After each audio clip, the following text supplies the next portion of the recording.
Nung una, parang syempre, medyo insensitive din ako kasi syempre parang ang perspective ko nun, dapat okay lang sa'yo, kaya hindi ka naman dapat maapektuhan. Tsaka, yun nga kasi best friend ko lang naman yun. Compared syempre sa'yo as girlfriend, iba yun. Kumbaga, magkaibang... True ba? Oo, magkaibang Girl aspeto best yun. friend eh, mas matagal mo na siyang kilala. Sa tingin ko doon, yung pagiging affectionate masyado. Kasi syempre, nung wala akong girlfriend, parang okay lang akong maging ganun sa kanya. Kasi wala naman akong girlfriend. Pero nung meron na, like syempre nung tayo na, no, parang nag-a-adjust din ako. Na, to the point na sinasabi ko doon sa best friend ko na huwag ka sana magagalit kapag hindi na kita masyadong pinupuntahan. O kaya... Hindi na katulad nung dati. maybe until such time na nakilala mo na din siya talaga. Di ba?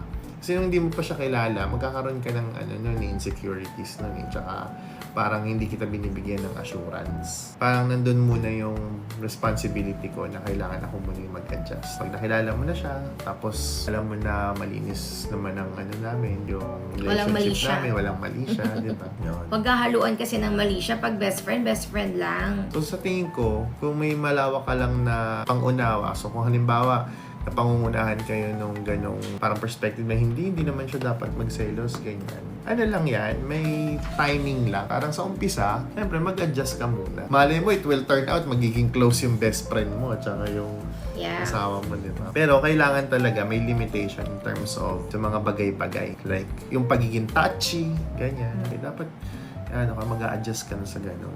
Dapat hindi na kasi may girlfriend ka.